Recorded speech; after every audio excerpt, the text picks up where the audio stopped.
지난주에는 게바를 부르신 예수님, 그죠? 빌립과 게바를 부르시고 또 앙드레를 부르신 예수님에 대해서 이게 좀 배웠습니다. 오늘 그 이어서 오늘은 빌립을 통해서 나다나엘을 부르신 예수님. 그 예수님은 오늘날 나에게 어떤 관계가 있는가 이렇게 좀 살펴보겠습니다.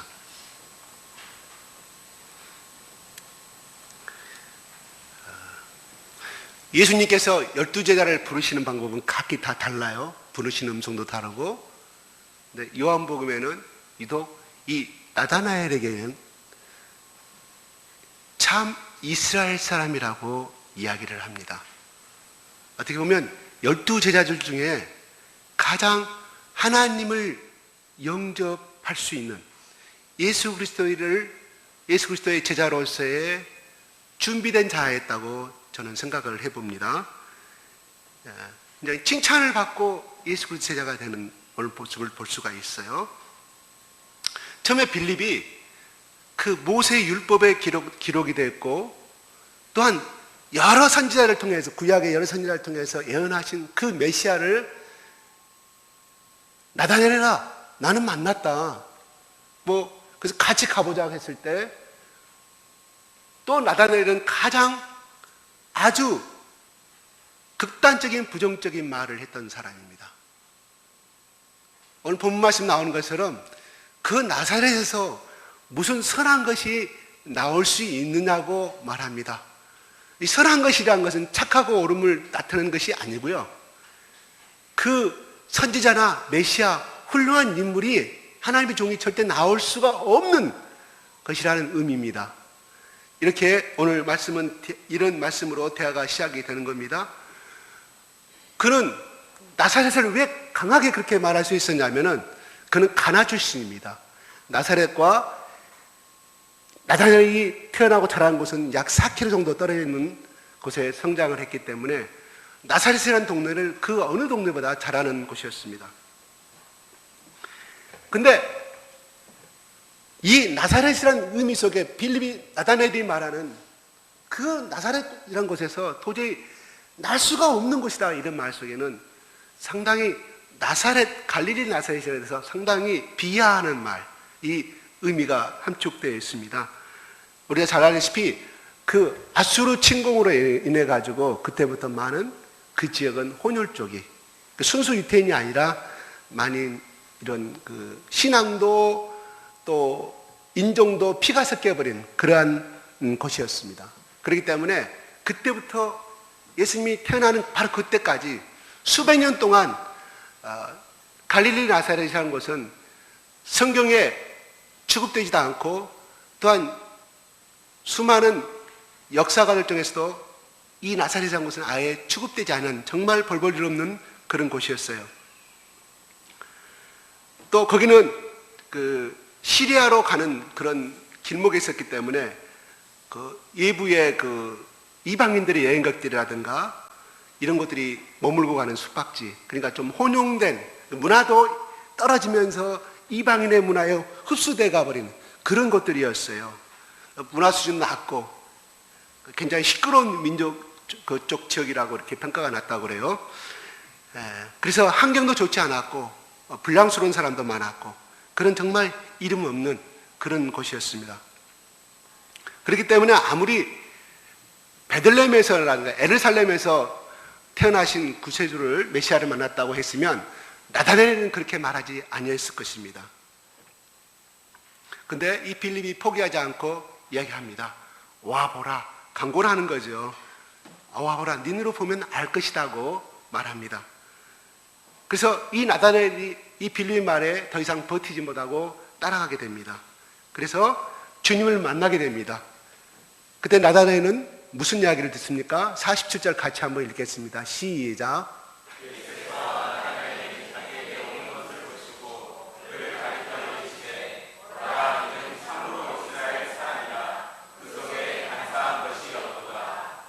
아마 이 말을 들은 나다나엘이 깜짝 놀랐을 것 같아요.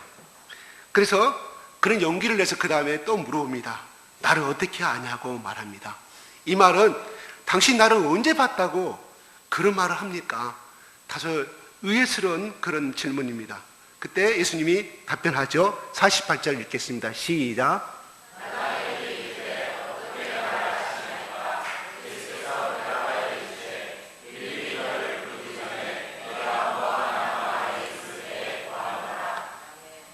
빌립이 너를 찾아가기 전부터 나는 네가 무화과 나무에 앉아있다는 것을 나는 이미 보았다고 말합니다.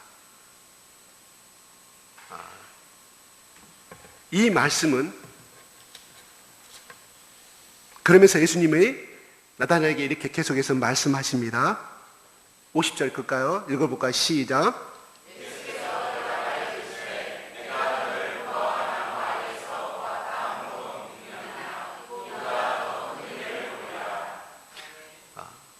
네가 무엇을 하고 있었는지 나는 이미 알고 있었다. 그 말에서 너희들이 네가 놀라고 있는데 사실 이거는 아무것도 아니라는 그런 의미가 담긴 것이죠. 이 말은 예수님이 전능하신 하나님을 의미해 줄 수 있고요. 또한 우리의 과거와 현재와 미래를 이미 알고 있다는 것을 내포해 주고 있는 것입니다. 하나님은 바로 전지전능하신 분인데 우리가 그분 앞에서 무엇을 숨길 수가 있겠습니까? 우리가 무엇을 생각을 하는지, 어디서 무엇을 하는지 하나님께서 다 알고 계신다는 것입니다. 그런데 문제는 그렇다고 알면서도 우리가 하나님을 믿으면서도 자기를 고치지 않는다는 데 문제가 있습니다. 만일 무화과 나무에 있을 때 예수님께서 그를 보았을 때 망정이지, 만약에 그가 못된 짓을 하고 있을 때 예수님께서 보셨으면, 그래서 그 못된 짓을 빌립의 앞에서 이야기했다면 얼마나 창피한 일이었을까요? 그러면 어떤 간에 사실 주님은 좋은 일이든 나쁜 일이든 간에 우리를 다 보고 계신다는 뜻입니다. 그러나 주님이 우리의 과거를, 우리 현재를 보여줄 때는 목적이 선합니다.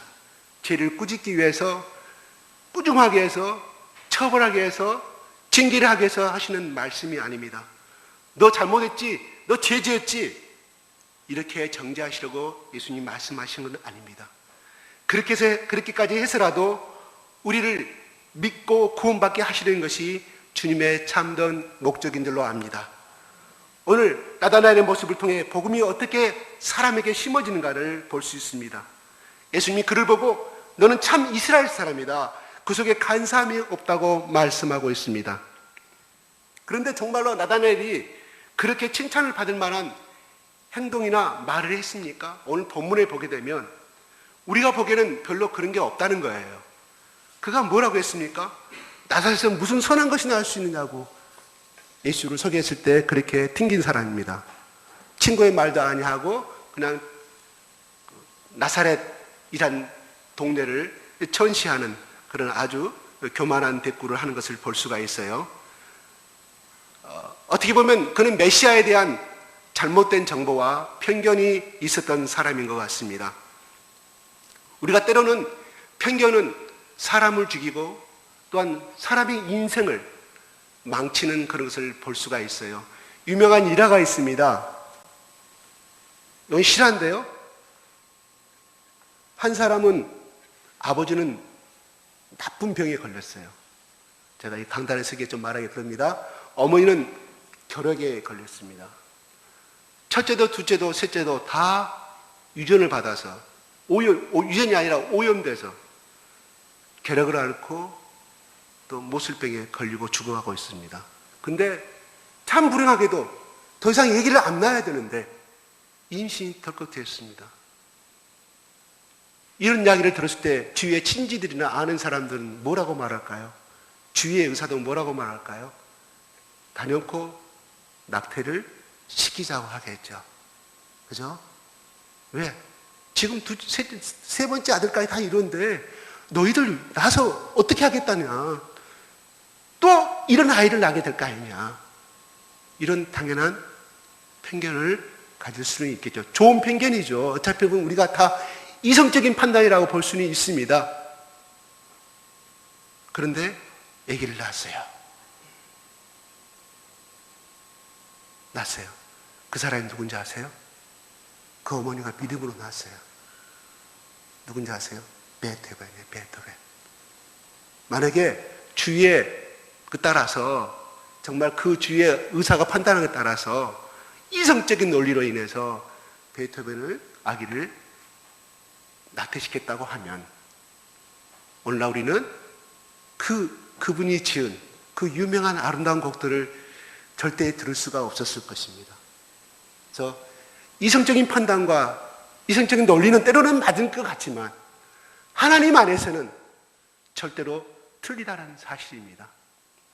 제가 아는 어떤 사람은 아기 낳기 전에 검사를 했어요. 100% 잘못된 나이로 판명이 났습니다. 100% 의학적으로. 그런데 이 여인은 믿음으로 도전했습니다. 하나님, 의학적인 판단이 이렇게 됐지만 하나님, 이 태아를 하나님께서 정상적인 아이로 고쳐주시고 하나님의 영광을 돌리는 아이로 해달라고 말했습니다. 의사는 분명히 수술해야 한다고 말했습니다.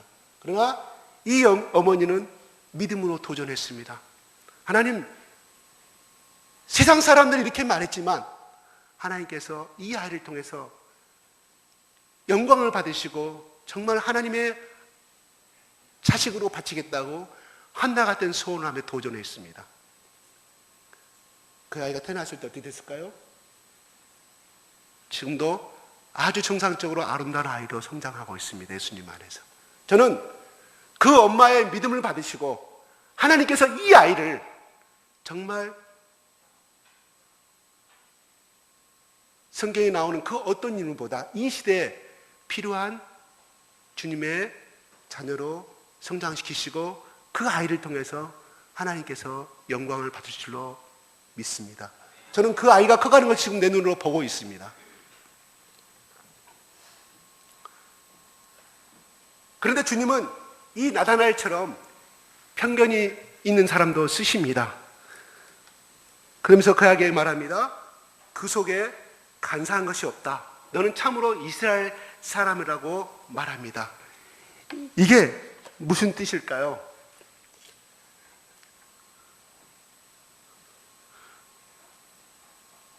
참 이스라엘이라는 말은 진짜 하나님의 자녀라는 뜻이고 마음에 간사가 없다는 말은 마음에 어둠이 없다는 뜻입니다. 다시 말해서 네가 정말 내가 만났던 사람들 중에 진짜 하나님의 자녀이고 빛의 서관자다 이런 뜻이 있고요. 또 나다나엘이 예수님은 하나님의 아들이고 이스라엘의 메시아라는 것을 안다는 것은 이미 그는 빛의 자녀였다는 것을 의미해 주고 있습니다. 예수님께서 이미 네가 무화과 나무 아래 있을 때 내가 너를 보았다 이런 뜻은 예수님은 나다나엘의 깊은 내면을 들여다보고 속마음을 알고 있었다는 것입니다. 그러면 이스라엘 백성들에게 있어서 무화과 나무 아래에 있었다는 것은 무엇을 의미할까요? 굳이 예수님께서 네가 전번에 저기 있었던 건 다 알고 있었다고 그러는데 왜 예수님께서 무화과 나무 아래에 있다고 말할까요? 이스라엘 나라에서 무화과 나무는 굉장히 큰 잎을 해요. 우리가 하는 그 말하는 조그마한 잎이 아니고요. 사람이 충분히 앉아서 충분한 그늘을 만들어줄 수 있는 그런 큰 잎이라고 합니다. 열왕기상 4장 25절에 보게 되면 솔로몬이 사는 동안에 유다와 이스라엘이 각기 포도나무와 무화과나무 아래서 평안히 살았다라고 열왕기상 저자는 기록해 놓고 있습니다. 솔로몬 시대의 이스라엘은 무화과나무 아래서 평안히 살았다고 하는 그 의미는 뭐냐면 한마디로 아무런 걱정 없이 예부의 침략 없이 정말 평화로움과 번영을 누리고 살았다는 의미입니다. 그러므로 무화과나무 아래 있다 하면 솔로몬과 같은 태평성대를 소망하고 있다는 뜻이 됩니다. 그런데 이스라엘의 번영과 축복은 솔로몬과 같은 왕이 와야 주어지는 것입니다. 그 당시 예수님 당시에 구약부터 시작해서 예수님 당시에 지식 있는 유대인들은 무화과 나무 아래에서 이스라엘에게 번영과 축복을 안겨줄 메시아가 오기를 소망하면서 모세의 오경을 묵상하는 습관들이 많이 있었다고 그래요. 그렇다면 나다나엘이 무화과 나무 아래에 있었다는 것은 나는 이스라엘 번영과 축복을 가져올 솔로몬과 같은 왕이 그 왕이 메시아를 기다리고 있었다는 뜻입니다. 이처럼 이스라엘에 있어서 무화과 나무 아래에 있다는 것은 종교적 상징성을 띠고 있는 것입니다. 그래서 스가랴 선지자는 성령의 감동됨으로 인하여 장차 이스라엘 죄를 사해줄 메시아를 보고 있었습니다. 그래서 스가랴서 3장 8절하고 10절 한번 읽어볼까요? 시작.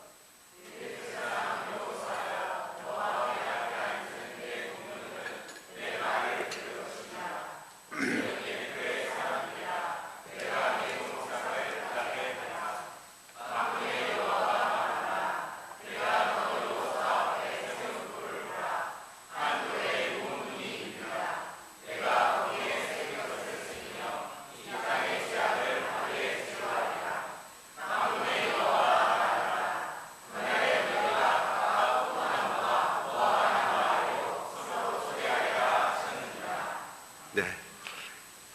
8절로부터 10절 이게 보게 되면 새 정순이 난다는 말이 나와 있어요.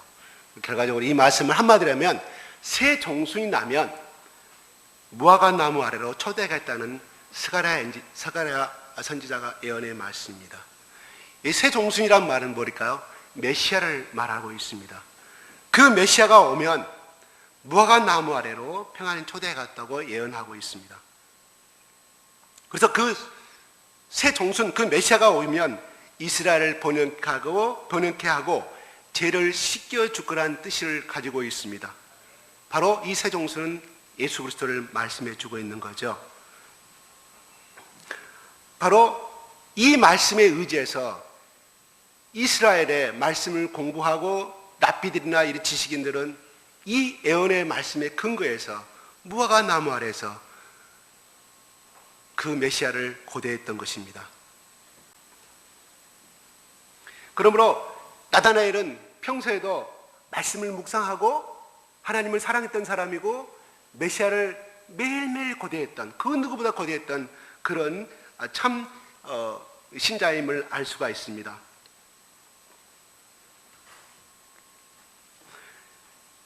그가 다른 제자들에 비해서 아주 안 좋은 표정으로 또 안 좋은 말로 예수님 앞에 나온 것은 예수님은 아십니다.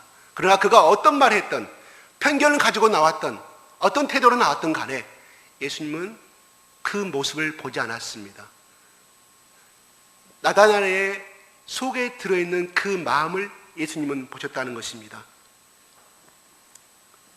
중요한 것은 우리가 어떤 모습을 하든, 우리 교회에서도 마찬가지요. 우리가 그리스도인으로서 어떤 모습을 가했던, 또한 내가 아주 센 고집을 가졌던, 그 어떤 나쁜 습관을 가졌던 간에 중요한 것은 우리가 하나님을 정말 진실로 사랑하고 있냐는 그 중심을 오늘날에 예수님께서 우리를 보고 계신다는 사실입니다.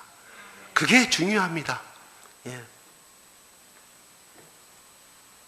실수도 할 수 있고, 또 남에게 옳지 않냐는 또 상처도 줄 수도 있고, 또 남의 보기에 좀 이렇게 빗나가는 행동도 가질 수는 있습니다. 그러나 하나님은 그 허물까지도 이미 2000년 전에 예수님께서 연합하여서 십자가에 피를 흘리시면서 우리의 모든 죄를 용서하셨고, 또한 우리를 그만큼 사랑하고 있다는 사실입니다. 그러나 중요한 것은 고의적인 거짓은 없어야 한다는 것입니다. 또한 남을 헤아려 하는 사기성이나 교활함은 없어야 한다는 것을 또한 이 간사함이 없다는 말 속에서 우리는 찾아볼 수 있어요. 이것이 나타나라를 통해서 오늘날 우리에게 가르치신 예수님의 또한 뜻으로 생각이 됩니다. 오늘 이 말씀을 통해서 우리 안에 있는 간사한 것들을 다 뽑아냈으면 좋겠어요. 이 간사하다는 의미를 제가 앞에서 설명하지 않았는데요. 이 언어 속에는 교활함, 사기성, 기회주의자 이런 뜻을 가지고 있어요. 우리 흔히들 친구들 간에 직장에서도 이런 말을 참 많이 쓰죠. 간사하다는 말을요.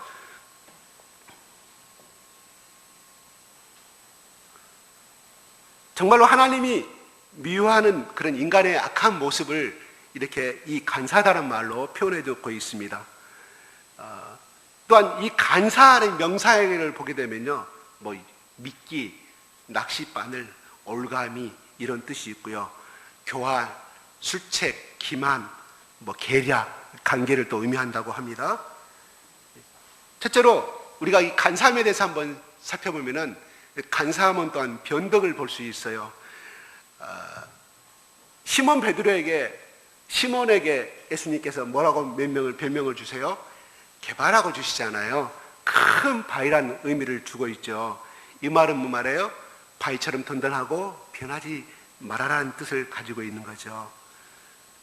우리 안에 예수님을 사랑했다가 또 변덕스럽게 넘어가고, 또한 사람을 알고 지내되 상대에게 우리가 이렇게 변화무쌍한 행동과 말을 한다고 하면 결코 그 사람은 사랑받지 못할 사람이 될 거예요. 두 번째는 간사함이 상징하는 것은 이중성을 또 가지고 있습니다. 이런 사람들은 참으로 기회주의적이고 또한 이기적인 이런 사람을 볼 수 있어요. 성경에 이 사람을 말한다면 대표적인 인물이 누굽니까? 야곱이죠. 야곱. 그죠? 야곱은 글자 그대로 속이는 자, 이 사기꾼이라는 뜻을 가지고 있습니다. 바리새인과 서기관들, 제사장들, 유대의 종교자들이 그 당시에 그들을 향해서 예수님은 참으로 말하죠. 이 하이시대 뱀들아, 독사의 새끼들이라고 엄청난 큰 욕을 하면서 책망하는 것을 볼 수가 있어요. 바리새인과 제사장들은 어떻게 하나님의 말씀을 암기하고 다니는지 아세요? 이마에뿐만 아니라 팔뚝에다도 모세오경을 써놓고 십계명을 써놓고 다니면서 보고 다니고 외우고 다녔습니다. 그래야만이 신앙이 좋은 사람으로 인정을 받았기 때문입니다. 그러나 그들은 겉과 속이 다른 이중적인 인간의 삶을 살고 있던 것을 알 수가 있어요. 간사한 것이 없다는 것은 간음한 것이 없다는 뜻도 포함을 가지고 있다고 그럽니다. 여러분, 간음이 무엇입니까? 남녀관계를 제가 말하지 않겠습니다. 이중생활입니다. 더 깊이 말하지 않겠습니다. 영적으로 우리가 이중생활을 참 많이 하잖아요. 그죠? 그런데 하나님은 이 이중적이고 기적인 자세를 대단히 미워한다는 것을 생각해 보시기 바랍니다. 또 간사함이라는 것은 거짓을 말합니다. 정직하지 않다는 것입니다. 거짓된 마음은 또 하나님이 싫어하십니다.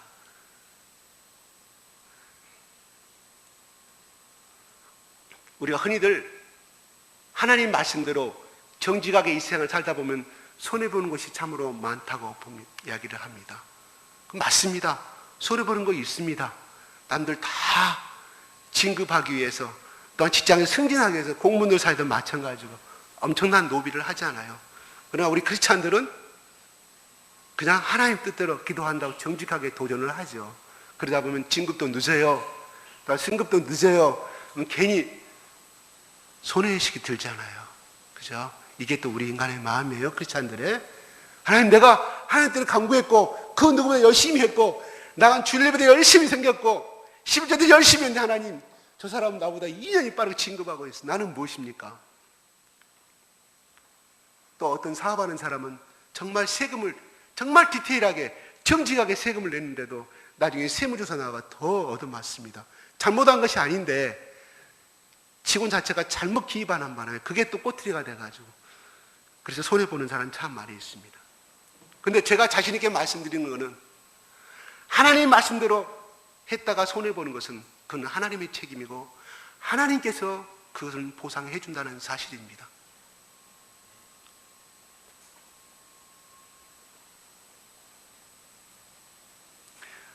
누구든지 그 중심에 예수 그리스도가 나의 주인이 되어 있지 않다고 하면 우리는 방금 세 가지의 말씀에 열거한 것처럼 그런 이중적인 삶을 살아가기가 참으로 쉽습니다. 아무튼 나다나엘은 있는 모습 그대로 주님 앞에 나왔습니다. 믿음이 없으면서 잘 믿는 것처럼 보이려고 하지도 않았습니다.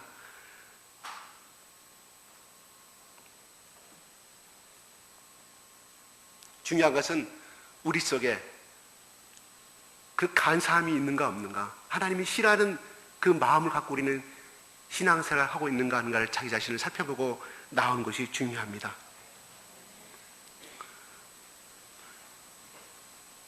우리는 배운 것이 없어도 가진 것이 없어도 신앙생활을 잘 할 수 있습니다. 그죠? 만약에 자격이 있다면 여기 앞에 우리 앉아있는 저뿐만 아니라 여러분 전부 다 하나님 앞에 나올 수 있는 자격 가지고 있는 사람 한 사람도 없습니다. 그 유명한 사도 바울도 마찬가지고요.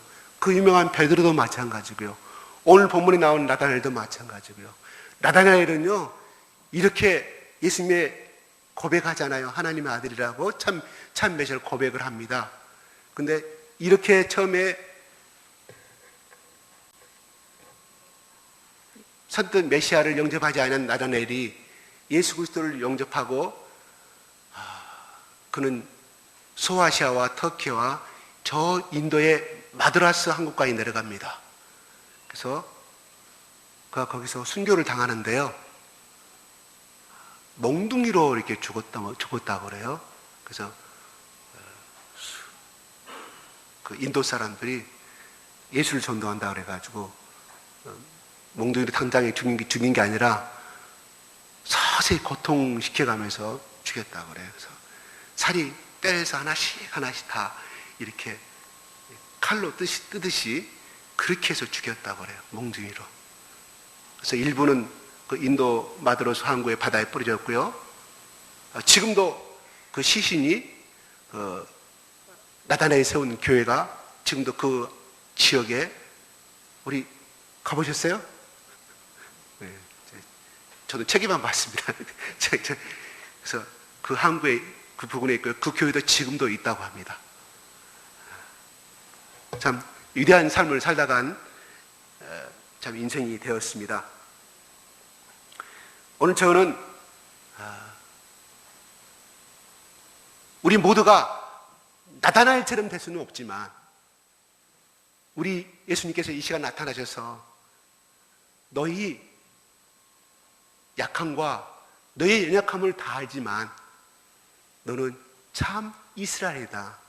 참 나의 영적인 자녀라고 칭찬을 들을 수 있기를 기원합니다. 물론 자격은 없어요. 중요한 것은 그 모습까지도, 현재 나의 이 제약된 모습까지도 예수님께서 2000년 전에 이미 다 용서하셨다는 사실인 겁니다. 제가 지난주에 말했던 것처럼 유다는 스스로 양심의 가책을 받아서 그는 스스로 자살해서 죽었습니다. 그러나 베드로는 3번 예수를 부인하고 맹세하면서 부인했지만 그는 마지막에 예수를 붙들었다는 사실입니다. 우리가 연약하고 힘들고 추악한 그 모습 바라보지 맙시다. 물론 끊임없이 내가 거룩하기를 원하고 끊임없이 예수님 십자가에 내 자신을 매달려 다시 한번 나를 점검하고 우리가 노력하는 것도 분명히 중요합니다. 이건 반드시 해야 됩니다. 그래도 절망 가운데 있다 하더라도 예수님이 그 죄까지도, 나의 이 절망의 모습까지도 예수님이 나의 하나님의 자녀 삼으셨다는 사실, 나의 아들로 삼으셨다는 사실, 하나님의 딸로 삼으셨다는 사실을 꼭 기억해 주셨으면 고맙겠습니다. 기도하겠습니다.